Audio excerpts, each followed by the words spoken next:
ದೇವರು ಪ್ರೀತಿಸುವ ಪ್ರೀತಿಯ ಬಿಗ್ ಜೆ ಟಿ ವಿ ಪ್ರಿಯ ವೀಕ್ಷಕರಿಗೆ ನಮ್ಮ ಕರ್ತನಾದ ಯೇಸು ಕ್ರಿಸ್ತನ ಹೆಸರಿನಲ್ಲಿ ನಿಮ್ಮನ್ನು ವಂದಿಸಿ ಸ್ವಾಗತ ಬಯಸ್ತಿದ್ದೇವೆ. ಬನ್ನಿರಿ, ಇಂದು ನಾವು ದೇವರ ವಾಕ್ಯವನ್ನು ಕೀರ್ತನೆಗಳು ದ ಬುಕ್ ಆಫ್ ಸಾಮ್ಸ್ 141ನೇ ಅಧ್ಯಾಯದಿಂದ ನೋಡಿಕೊಳ್ಳಲಿಕ್ಕಿದ್ದೇವೆ. ಕೀರ್ತನೆಗಳು 141ನೇ ಅಧ್ಯಾಯ ಕೀರ್ತನೆ 140ನೇ ಅಧ್ಯಾಯದ ಹಾಗೆ ಇರುವಂಥದ್ದಾಗಿದೆ. ಬಹುಶಃ ಒಂದು ಕಾರಣ ಏನಂದರೆ ಕೀರ್ತನೆ 140 ಕೀರ್ತನೆ 141 ಈ ಎರಡನ್ನು ಕೂಡ ದಾವಿದನೇ ಬರೆದಿತ್ತು. 150 ಕೀರ್ತನೆಗಳಲ್ಲಿ ದಾವಿದನು 75 ಕೀರ್ತನೆಗಳನ್ನು ಬರೆದಿರುವುದರಿಂದ ಎರಡು ಕೀರ್ತನೆಗಳು ಕೂಡ ಒಂದಕ್ಕೊಂದು ಹೋಲುವಂಥದ್ದಾಗಿದೆ ಮತ್ತು ಎರಡೂ ಕೂಡ ಯೆಹೋವನೇ ಎಂಬುದಾಗಿ ಪ್ರಾರಂಭವಾಗುವಂಥದ್ದಾಗಿದೆ. ಮತ್ತು ಈ ಕೀರ್ತನೆಯಲ್ಲಿ ಯಾವ ರೀತಿಯಾಗಿ ದಾವಿದನು ವಿಶೇಷವಾಗಿ 141ನೇ ಕೀರ್ತನೆ ದಾವಿದನು ತನಗಾದಂಥ ಒಂದು ಹೋರಾಟವನ್ನು ವ್ಯಕ್ತಪಡಿಸ್ತಾ ಇರುವಂಥದ್ದನ್ನು ನಾವು ನೋಡ್ತೇವೆ. ಮತ್ತು ಮೊನ್ನೆ ನನ್ನ ಜೊತೆ ಸೇವಕರು ನಾಯಕರು ಒಬ್ಬರು ಒಂದು ಪ್ರಶ್ನೆ ಕೇಳಿದರು. ಕೊಲೊಸ್ಸೆಯವರಿಗೆ ಬರೆದ ಪತ್ರಿಕೆ ಕೊಲೊಸ್ಸೆಯವರಿಗೆ ಬರೆದಿದೆ, ಫಿಲಿಪಿಯರಿಗೆ ಬರೆದ ಪತ್ರಿಕೆ ಫಿಲಿಪಿಯವರಿಗೆ ಬರೆದಿದೆ, ರೋಮ ಪತ್ರಿಕೆ ರೋಮನವರಿಗೆ ಬರೆದಿದೆ. ಈ ರೀತಿಯಾಗಿ ಒಂದೊಂದು ಪುಸ್ತಕ ಅದರ ಒಂದು ಪ್ರೇಕ್ಷಕರು ವಾಚಕರು ಆಡಿಯನ್ಸ್ ಆಗಿರುವಂಥವರು ಅವರಿಗಾಗಿ ಓದುಗರ ಉದ್ದೇಶವನ್ನು ಇಟ್ಟುಕೊಂಡು ಬರೆದಂಥ ಪುಸ್ತಕಗಳು ಬೈಬಲ್ನಲ್ಲಿ ಅನೇಕ ಇವೆ. ಆದರೆ ಕೀರ್ತನೆಗಳು ಯಾರಿಗೆ ಬರೆದಿದ್ದೆಂಬ ಒಂದು ಪ್ರಶ್ನೆ ಮೊನ್ನೆ ನಾವು ಯೋಚನೆ ಮಾಡ್ತಾ ಇರುವಾಗ ಹೆಚ್ಚಿನಾಂಶ ಕೀರ್ತನೆ ಯಾರಿಗಂತ ಬರೆದಿದ್ದು ಅಥವಾ ಯಾರಿಗಂತ ರಚಿಸಿದ್ದು ಅಂತ ನೋಡುವಾಗ ದೇವರಿಗೆ. ಹಾಗಾದರೆ ಕೀರ್ತನೆಗಳು ಪ್ರಾರ್ಥನೆಗಳಾಗಿವೆ ಎಂಬುದಾಗಿ ನಾವು ಹುದುವಾಗಿ ಜನರಲ್ ಆಗಿ ನಾವು ನೋಡಿಕೊಳ್ತೇವೆ. ಇಲ್ಲಿ ಕೂಡ ದಾವಿದನ ಒಂದು ಪ್ರಾರ್ಥನೆ ದೇವರಿಗಂತ ಈ ಕೀರ್ತನೆಯನ್ನು ಉದ್ದೇಶಿಸಿ ಅವನು ರಚಿಸಿದ್ದಾನೆ, ಮಾತನಾಡ್ತಾನೆ, ಮೊರೆ ಇಡ್ತಾನೆ, ತನ್ನ ಇಷ್ಟಾರ್ಥವನ್ನು ಸುರಿಸ್ತಾನೆ, ತನ್ನ ಭಿನ್ನಹವಗಳನ್ನು ದೇವರ ಮುಂದೆ ಇಟ್ಟಿದ್ದಾನೆ. ನೋಡೋಣ ಬನ್ನಿರಿ. ಕೀರ್ತನೆ 141. ಯೆಹೋವನೇ, ಮೊರೆ ಇಡುತ್ತೇನೆ, ಬೇಗನೆ ಬಾ. ಕೆಲವು ಸಾರಿ ನಾವು ಪ್ರಾರ್ಥನೆ ಮಾಡಿ ಮಾಡಿ ಮಾಡಿ ಭಾಳ ಪ್ರಾರ್ಥನೆಗೆ ತಡವಾಗಿದ್ದಾಗ ಈ ರೀತಿಯಾಗಿ ಪ್ರಾರ್ಥನೆ ಮಾಡಬೇಕಂತ ಅನ್ನಿಸ್ತದೆ. ಬೇಗನೆ ಬಾ ಅಥವಾ ಬೇಗ ಉತ್ತರ ಕೊಡು ಎಂಬುದಾಗಿ. ನಾನು ಮೊರೆ ಇಡುವಾಗ ನನ್ನ ಕೂಗನ್ನು ಲಾಲಿಸು. ಅಂತರಾಳದಿಂದ ಈ ಭಕ್ತನು ದಾವಿದನು ಈ ಪ್ರಾರ್ಥನೆಯನ್ನು ಮಾಡುವಂಥವನಾಗಿದ್ದಾನೆ. ಮತ್ತು ಎರಡನೇ ವಚನ ಭಾಳ ಚೆನ್ನಾಗಿದೆ, ಅದನ್ನು ಸ್ವಲ್ಪ ನಾವು ನೋಡಿಕೊಳ್ಳಬೇಕು, ಧ್ಯಾನಿಸಬೇಕಾಗ್ತದೆ. ಅದೇನಂತ ಹೇಳಿದರೆ, ನನ್ನ ಪ್ರಾರ್ಥನೆಯು ಧೂಪದಂತೆಯು. ಪ್ರಾರ್ಥನೆ ಧೂಪ. ಹೌದು, ಹಳೆ ಒಡಂಬಡಿಕೆಯಲ್ಲಿ ದೇವರು ಇಂತಿಂಥ ಪ್ರತಿನಿತ್ಯವೂ ಧೂಪವನ್ನು ಅರ್ಪಿಸಬೇಕು ಎಂಬುದಾಗಿ ಮೋಶೆ ಮೂಲಕವಾಗಿ ಇಸ್ರಾಯೇಲರಿಗೆ ಪ್ರಕಟಿಸಿದ್ದನು. ಧೂಪ, ಪ್ರತಿದಿನ ಧೂಪ ಅರ್ಪಿಸುವಂಥದ್ದು. ಯಾರೋ ಒಬ್ಬರು ಒಂದು ಪ್ರಶ್ನೆ ಮೊನ್ನೆ ಕೇಳಿದಾಗ ಈ ರೀತಿಯಾಗಿ ಕೇಳಿದರು, ನಾವು ಆರತಿ ಅಥವಾ ಧೂಪವನ್ನು ತೆಗೆದುಕೊಳ್ಳುವಾಗ ಈ ರೀತಿಯಾಗಿ ನಮ್ಮ ಒಂದು ಪದ್ಧತಿ, ನಿಯಮ, ರೀತಿ ಇದೆ. ಆದರೆ ಆ ದಿವಸಗಳಲ್ಲಿ ಆ ರೀತಿಯಾಗಿ ಇರಲಿಲ್ಲ, ಅದು ಬೇರೆ ರೀತಿಯಾಗಿತ್ತು. ಅದೇನೆಂದರೆ ಆರತಿಯನ್ನು ಮಾಡುವಾಗ ಈ ರೀತಿಯಾಗಿ ಮಾಡಿ ಆ ಶಿಲುಬೆ ಆಕಾರವನ್ನು ತರುತ್ತಿದ್ದರು ಎಂಬುದಾಗಿ ಕೇಳಿ ನನಗೆ ಆಶ್ಚರ್ಯವಾಯಿತು. ಆದ ಕಾರಣ ಧೂಪ ದೇವರಿಗೆ ಸಮರ್ಪಿಸಬೇಕಂತ ದೇವರು ಆಜ್ಞಾಪಿಸಿದಾಗ ಅದರಲ್ಲಿ ಒಂದು ಸಿಂಬಲ್, ಅದರಲ್ಲಿ ಒಂದು ಚಿಹ್ನೆ, ಅದರಲ್ಲಿ ಒಂದು ಅರ್ಥ ಅಡಗಿದೆ. ಅದೇನಂತ ಹೇಳ್ಬಿಟ್ಟು ನಾವು ನೋಡಲಿಕ್ಕಿದ್ದೇವೆ. ಅದೇನಂತ ಹೇಳಿದರೆ, ಇಲ್ಲೇ ದಾವೀದನು ಹೇಳಿಬಿಟ್ಟಿದ್ದಾನೆ, ನನ್ನ ಪ್ರಾರ್ಥನೆಯು ಧೂಪದಂತೆ. ಧೂಪ ಅದು ಪ್ರಾರ್ಥನೆಗೆ ಸಾಂಕೇತಿಕವಾಗಿತ್ತು. ಇಲ್ಲಿ ನನ್ನ ಪ್ರಾರ್ಥನೆ ನಿನಗೆ ಧೂಪದಂತೆ ಇರಲಿ ಎಂಬುದಾಗಿ ದಾವೀದನು ತಾನೇ ಹೇಳುವಂಥದ್ದನ್ನು ನಾವು ನೋಡ್ತೇವೆ. ಧೂಪ ಹಾಕುವಂಥವರು ಸಾಮಾನ್ಯವಾಗಿ ಯಾಜಕರು. ಆದರೆ ಅರಸನು ಇಲ್ಲಿ ಧೂಪ ಹಾಕುವಂಥದ್ರ ಬಗ್ಗೆ ಮಾತನಾಡುವಾಗ ಆಶ್ಚರ್ಯ. ಯಾಕೆಂದರೆ ಹಳೆ ಒಡಂಬಡಿಕೆಯಲ್ಲಿ ಉಜ್ಜಿಯನು ಆ ರೀತಿಯಾಗಿ ಒಂದು ಯತ್ನವನ್ನು ಮಾಡುವಾಗ, ಅರಸನಾಗಿದ್ದಂಥವನು ಅವನು ಧೂಪ ಹಾಕುವುದಕ್ಕೆ ಪ್ರಾರಂಭ ಮಾಡಿದಾಗ ಅದರ ನಿಮಿತ್ತವಾಗಿ ದೇವರ ಸನ್ನಿಧಾನದಲ್ಲಿ ಶಿಕ್ಷೆಯನ್ನು ಹೊಂದಿದನು. ಇಲ್ಲಿ ಯೇಸು ಕ್ರಿಸ್ತನಿಗೆ ಸಾಂಕೇತಿಕವಾಗಿರುವಂಥ ದಾವೀದನು ಅರಸನೂ ಆಗಿದ್ದಾನೆ, ಹೌದು, ಯಾಜಕನು, ಇನ್ನು ಹೇಳಬೇಕಾದ್ರೆ ಮಹಾಯಾಜಕನು ಆಗಿದ್ದಾನೆ, ಆಳಿಕೆಯನ್ನು ಮಾಡುವಾತನಾಗಿದ್ದಾನೆ, ಮತ್ತು ಅದೇ ಸಂದರ್ಭದಲ್ಲಿ ಅರ್ಪಿಸುವಂಥದ್ದನ್ನು ಮಾಡುವಾತನಾಗಿದ್ದಾನೆ. ಸರಿ, ಆದ್ದರಿಂದ ನನ್ನ ಪ್ರಾರ್ಥನೆಯು ಧೂಪದಂತೆಯೂ ಎಂಬುದಾಗಿ ಹೇಳಿಬಿಟ್ಟು ನಾನು ಕೈ ಎತ್ತುವುದು, ವಾವ್, ಪ್ರಾರ್ಥನೆ ಧೂಪದಂತೆ, ನಾನು ಕೈ ಎತ್ತುವುದು ಸಂಧ್ಯಾ ನೈವೇದ್ಯದಂತೆಯೂ ನಿನಗೆ ಸಮರ್ಪಕವಾಗಲಿ. ಹಾಗಾದರೆ ಧೂಪದಲ್ಲಿ ಒಂದು ಅರ್ಥ, ಕೈ ಎತ್ತುವುದರಲ್ಲಿ ಒಂದು ಅರ್ಥ. ಆದ್ದರಿಂದ ದಾವೀದನು ನಾನು ಕೈ ಎತ್ತುವುದು ಸಂಧ್ಯಾ ನೈವೇದ್ಯದಂತೆ ನಿನಗೆ ಸಮರ್ಪಕವಾಗಿಲ್ಲ ಎಂಬುದಾಗಿ ಹೇಳುವಾತನಾಗಿದ್ದಾನೆ. ದೇವರ ನಾಮಕ್ಕೆ ಸ್ತೋತ್ರವಾಗಲಿ. ಮತ್ತು 3ನೇ ವಚನ, ಯೆಹೋವನೇ, ಇದು ನನಗೆ ಭಾಳ ಇಷ್ಟ. ಸುಮಾರು 40 ವರ್ಷಗಳ ಹಿಂದೆ ಈ ಒಂದು ವಾಕ್ಯವನ್ನು ನಾನು ಒಂದು ಪ್ರಾರ್ಥನೆಯಾಗಿ ನಾನು ಮಾಡಿದ್ದುಂಟು. ಅದನ್ನು ಸ್ನೇಹಿತರ ಜೊತೆಯಲ್ಲಿ ಹಂಚಿಕೊಂಡಂಥದ್ದು ಉಂಟು.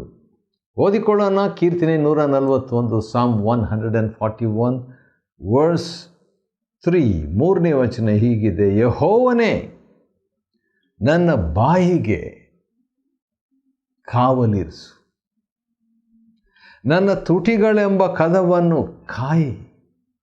ವಾವ್, ಎಂಥ ಪ್ರಾರ್ಥನೆ! ಹಾಗಾದರೆ ದೇವರು ನನ್ನ ಬಾಯಿಗೆ ಕಾವಲಿರಿಸುವಾಗ ಯಾವ ರೀತಿಯಾಗಿ ಸೆಕ್ಯೂರಿಟಿಯಾಗಿ ಇರುವಂಥವರು, ಒಂದು ಕಾಯುವಂಥವರು ಏನು ಮಾಡ್ತಾರೆ, ಯಾರಾದರೂ ಒಳಗೆ ಬಂದರೆ ಅವ್ರನ್ನ ಪರೀಕ್ಷೆ ಮಾಡಿಬಿಟ್ಟು, ಕೆಲವು ಕಡೆ ನಮ್ಮ ಆಫೀಸ್ನಲ್ಲಿ ಕೂಡ ಯಾರಾದರೂ ಬಂದರೆ ಹೆಸರನ್ನು ಕೇಳಿಬಿಟ್ಟು ಒಂದು ಬುಕ್ ಇರ್ತದೆ, ಅಲ್ಲಿ ಹೆಸರು, ಬಂದಂಥ ಉದ್ದೇಶ, ಫೋನ್ ನಂಬರು ಮತ್ತೊಂದು ಸಹಿ ಹಾಕುವಂಥ ಒಂದು ಪದ್ಧತಿ ಕೆಲವು ಕಡೆಗಳಲ್ಲಿ ಇದೆ ಆಫೀಸ್ನಲ್ಲಿ.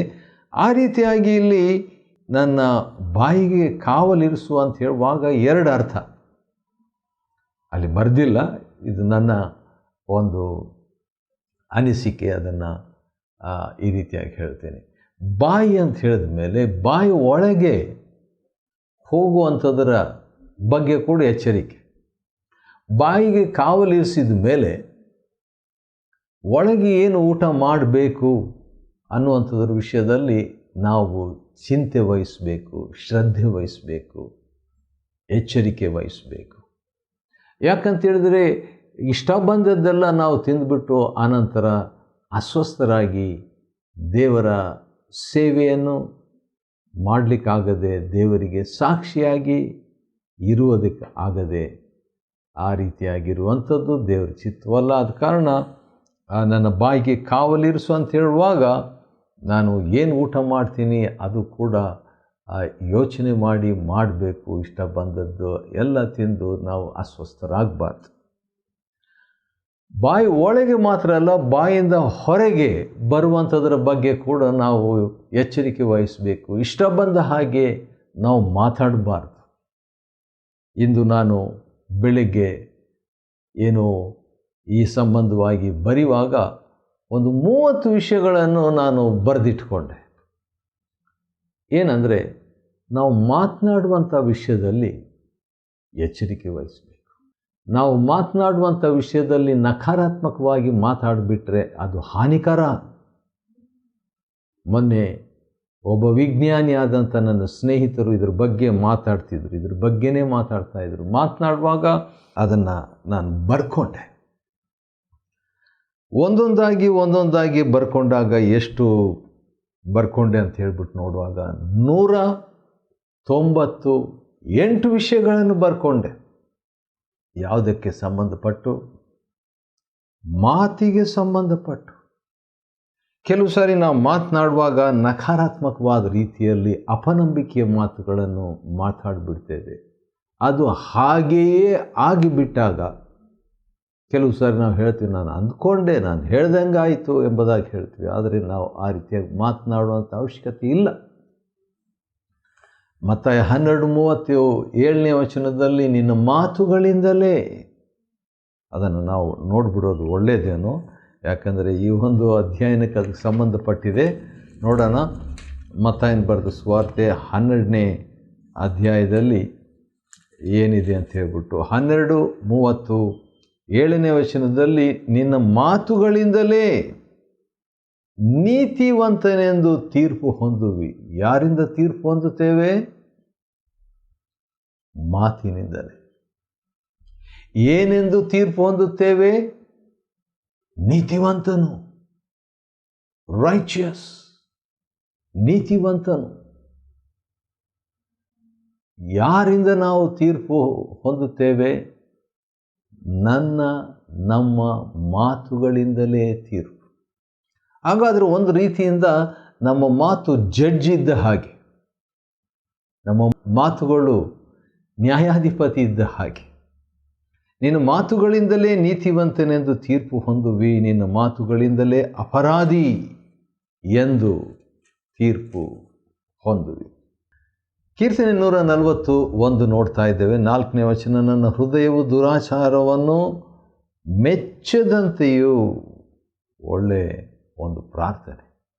ಹೌದು, ಕೆಟ್ಟ ಕೆಲಸಗಳನ್ನು ನಡೆಸದಂತೆ ನನ್ನನ್ನು ಕಾಪಾಡು. ಭೂಲೋಕದಲ್ಲಿ ನಾವು ಇರುವ ತನಕ ನಮಗೆ ಶೋಧನೆಗಳು ಉಂಟು. ಯಾರೋ ಒಬ್ಬ ನಾರ್ವೆ ದೇಶದ ಒಬ್ಬ ದೇವ್ರ ಸೇವಕರು, ಎಲಿಯಾಸ್ ಅಸ್ಲಾಕ್ಸನ್ ಅಂತ ಅವ್ರ ಹೆಸರು, ಅವರು ಹೇಳಿದರು, ನಾನು ಯಾವಾಗ ಸಮಾಧಿಯಲ್ಲಿ ಇಡಲ್ಪಟ್ಟು ನನ್ನ ಮೇಲೆ ಆ ಸಮಾಧಿಯ ಪೆಟ್ಟಿಗೆ ಮೇಲೆ ಮುಚ್ಚಲ್ಪಟ್ಟು ಮಳೆ ಬಡಿದಾಗ ನಾನು ಸುರಕ್ಷಿತನಾಗಿದ್ದೇನೆ, ಅಷ್ಟು ತನಕ ನನಗೆ ಶೋಧನೆ ಇದ್ದೇ ಇರ್ತದೆ ಎಂಬುದಾಗಿ ಹೇಳಿದರು. 5ನೇ ವಚನ ಭಾಳ ಇಷ್ಟವಾದಂಥ ಒಂದು ವಾಕ್ಯ ನನಗೆ. ಕೀರ್ತನೆ 141:5, ನೀತಿವಂತರು ನನ್ನನ್ನು ಹೊಡೆಯಲಿ, ಅದು ನನಗುಪಕಾರ. ಅವರು ನನ್ನನ್ನು ಶಿಕ್ಷಿಸಲಿ, ಅದು ನನ್ನ ತಲೆಗೆ ಎಣ್ಣೆ ಅಂತಿದೆ. ನನ್ನ ತಲೆಗೆ ಅದನ್ನು ಬೇಡವೆನ್ನದಿರಲಿ. ಹೌದು, ನೀತಿವಂತರು ನಮ್ಮನ್ನು ಗದರಿಸುವಾಗ ಅಭಿಷೇಕ. ನನ್ನ ಆತ್ಮಿಕ ನಾಯಕರು ಆಗಾಗ ನನ್ನನ್ನು ಭಾಳ ಸ್ಟ್ರಾಂಗ್ ಆಗಿ ತಿದ್ದುತ್ತಿದ್ದರು, ಗದರಿಸ್ತಿದ್ದರು. ಹೌದು, ಒಂದು ದಿನ ಅಕ್ಷರಶಃ ನನಗೆ ಅವರು ಬೈಯೋದ್ರಿಂದ ಒಂದು ಅಭಿಷೇಕದ ಅನುಭವ, ಅಭಿಷೇಕದಂಥ ಅನುಭವ ಅಲ್ಲ, ಅಭಿಷೇಕದ ಅನುಭವವೇ ನನಗೆ ಸಾಕ್ಷಾತ್ ಆಯಿತು. ಆದ ಕಾರಣ ನೀತಿವಂತರು ಅವರ ತಿದ್ದುವಿಕೆ ಖಂಡಿತವಾಗಿ ನನಗೂ ನಮಗೂ ಅಗತ್ಯ. ನಮಗೆ ಅಂತ ಇಷ್ಟ ಇದ್ದರೆ ದೇವರು ನಮ್ಮ ಇಷ್ಟಾರ್ಥಗಳನ್ನು ನೆರವೇರಿಸ್ತಾರೆ. ಅನಂತರ ನಾವು ನೋಡುವಾಗ 8ನೇ ವಚನದಲ್ಲಿ ಇನ್ನೊಂದು ಪ್ರಾರ್ಥನೆಯನ್ನು ನಾವು ನೋಡಿಕೊಳ್ತೇವೆ. ಕೀರ್ತನಿಗಾರನೆಂದರೆ ದಾವೀದನ ಒಂದು ಪ್ರಾರ್ಥನೆ. ಕರ್ತನೇ, ಯೆಹೋವನೇ, ನನ್ನ ದೃಷ್ಟಿ ನಿನ್ನಲ್ಲಿದೆ. ನನ್ನ ದೃಷ್ಟಿ, ನನ್ನ ಫೋಕಸ್ ನಿನ್ನಲ್ಲಿದೆ ಅಂತ ಹೇಳ್ಬಿಟ್ಟು, ಯಾವ ರೀತಿಯಾಗಿ ಕೀರ್ತನೆ 123ರಲ್ಲಿ ಕೂಡ ಅಂಥ ಒಂದು ಮಾತೆ ಬರುವಂಥದ್ದನ್ನು ನಾವು ಗಮನಕ್ಕೆ ತಂದುಕೊಳ್ಬಹುದು. ಅದೇನಂತ ಹೇಳಿದರೆ, ಯಜಮಾನನ ಕೈಯನ್ನು ದಾಸನ ಕಣ್ಣುಗಳು, ಯಜಮಾನಿಯ ಕೈಯನ್ನು ದಾಸಿಯ ಕಣ್ಣುಗಳು ನೋಡುವ ಪ್ರಕಾರವೇ ನೋಡುವ ಪ್ರಕಾರವೇ ಕೀರ್ತನೆ 123 2ನೇ ವಚನದ 2ನೇ ಭಾಗದಲ್ಲಿ ನಮ್ಮ ಕಣ್ಣುಗಳು ನಮ್ಮ ಯೆಹೋವ ದೇವರನ್ನು ನೋಡುತ್ತಾ ಆತನ ಕಟಾಕ್ಷವನ್ನು ನಿರೀಕ್ಷಿಸಿಕೊಂಡಿವೆ. ದೇವರನ್ನು ದೃಷ್ಟಿಸುವವರು ಆಶಾಭಂಗ ಪಡುವುದಿಲ್ಲ. ಹೌದು, ಅದು ನಮ್ಮ ಅನುಭವ ಆಗಿರುವಂತೆ ದೇವರು ಸಹಾಯ ಮಾಡಲಿ. ಯಾಕಂತೇಳಿದರೆ ಹಿಂದಿನ ಕೀರ್ತನೆಯಲ್ಲಿ ಕೂಡ ಇಂಥ ಒಂದು ಮಾತನ್ನು ಕೀರ್ತನೆಗಾರನು ಹೇಳಿದ್ದನ್ನು ನಾವು ನೆನಪಿಗೆ ತಂದುಕೊಳ್ಳಬಹುದು. ಕೀರ್ತನೆ 132, 34 ಈ ಕೀರ್ತನೆಗಳಲ್ಲಿ ಇಂಥ ಒಂದು ವಿಚಾರ ಬರುವಂಥದ್ದಾಗಿದೆ. ಸರಿ, ನಿನ್ನನ್ನು ಆಶ್ರಯಿಸಿಕೊಂಡಿದ್ದೇನೆ, ನನ್ನ ಪ್ರಾಣವನ್ನು ಮರಣಕ್ಕೆ ಒಪ್ಪಿಸಬೇಡ. ಕೀರ್ತನೆಗಾರ ನೋಡ್ರಿ, ಗುಹೆಗೆ ದಾವೀದನು ಹೋಗ್ತಿರುವಾಗ ವೈರಿ ಸೌಲನಿಂದ, ಅಬ್ಸಲೋಮಿನಿಂದ, ಶಿಮ್ಮಿ ಇತ್ಯಾದಿ ವೈರಿಗಳಿಂದ ಓಡ್ತಾ ಇರುವಾಗ ಮರಣಕರವಾದಂಥ ರೀತಿಯಲ್ಲಿ ಇರುವಂಥ ವೇಳೆಯಲ್ಲಿ, ಹೌದು, ಮರಣಕ್ಕೆ ನನ್ನ ಪ್ರಾಣವನ್ನು ಒಪ್ಪಿಸಬೇಡ ಎಂಬ ಸೂಕ್ತ ಪ್ರಾರ್ಥನೆ. ಕೆಡುಕರು ಒಡ್ಡಿದ ಉರುಳಿನಲ್ಲಿ ಸಿಕ್ಕಿ ಬೀಳದಂತೆ ನನ್ನನ್ನು ಕಾಪಾಡು, ಕಾವಲಿರಿಸು, ಕಾಪಾಡು. ಹೇಗೆ ಪ್ರಾರ್ಥನೆ ಮಾಡ್ತಿದ್ದಾನೆ ನೋಡ್ರಿ. ಆ ರೀತಿಯಾಗಿ ಹೇಳಿಬಿಟ್ಟು, ದುಷ್ಟರು ತಮ್ಮ ಬಲೆಯಲ್ಲಿ ತಾವೇ ಬಿದ್ದು ಹೋಗಲಿ. ಪ್ರಾರ್ಥನೆಯಲ್ಲಿ ಒಂದು ಹಿಂಟ್ ಕೂಡ ದೇವರಿಗೆ ಕೊಡುವಾತನಾಗಿದ್ದ ದಾವೀದನು ಕೊನೆಗೆ ಈ ಒಂದು ಮಾತನ್ನು ತನ್ನ ಪ್ರಾರ್ಥನೆಯಲ್ಲಿ ದಾವೀದನು ಹೇಳ್ತಾನೆ. ಕೀರ್ತನೆ 141 ಮತ್ತು 10ನೇ ವಚನ, ಆ ರೀತಿಯಾಗಿ ತಮ್ಮ ಬಲೆಯಲ್ಲಿ ತಾವೇ ವೈರಿಗಳು ಬಿದ್ದು ಹೋದಾಗ ಆಗಲೇ ನಾನು ತಪ್ಪಿಸಿಕೊಳ್ಳುವೆನು. ಹೌದು, ನಮಗೆ ಅನೇಕ ವೈರಿಗಳು, ಅಕ್ಷರಿಕ ವೈರಿಗಳು, ಆತ್ಮಿಕ ವೈರಿಗಳು, ಆಶಾಪಾಶಗಳೆಂಬ ವೈರಿಗಳು, ಈ ಎಲ್ಲ ವೈರಿಗಳಿಂದ ದೇವರು ನಮಗೆ ಬಿಡುಗಡೆ ಕೊಡ್ತಾನೆ. ಆಗ ನಾವು ತಪ್ಪಿಸಿಕೊಳ್ಳುವೆವು. ಇವೆಲ್ಲಕ್ಕೂ ಮೂಲ ಕಾರಣ ಪ್ರಾರ್ಥನೆ. ಹೌದು, ಆಶ್ಚರ್ಯವಾದ ರೀತಿಯಲ್ಲಿ ಈ ಕೀರ್ತನೆ ನಮ್ಮ ಪ್ರಾರ್ಥನೆಯಾಗಿ 3000 ವರ್ಷಗಳಿಂದ ಉಳಿದಿವೆ. ಅನೇಕರಿಗೆ ಅದು ಇಷ್ಟಪೂರ್ವಕವಾದಂಥ ಒಂದು ಪುಸ್ತಕವಾಗಿದೆ. ದಾವೀದನು ಅದರಲ್ಲಿಯೂ 75 ಕೀರ್ತನೆಗಳನ್ನು ಬರೆದು ಅನೇಕರಿಗೆ ಆಶೀರ್ವಾದವನ್ನು, ಅನ್ವಯವನ್ನು, ಆತ್ಮಿಕತೆಯನ್ನು ತರುವಂಥವನಾಗಿದ್ದಾನೆ. ಸರಿ, ಕೀರ್ತನೆ 141ನೇ ಅಧ್ಯಾಯವನ್ನು ಅಧ್ಯಯನ ಮಾಡಿಕೊಳ್ಳುವಂತೆ ದೇವರು ಕೊಟ್ಟ ಕೃಪೆಗಾಗಿ ಆತನಿಗೆ ಸ್ತೋತ್ರವಾಗಲಿ. ದೇವರು ನಿಮ್ಮನ್ನು ಆಶೀರ್ವದಿಸಲಿ.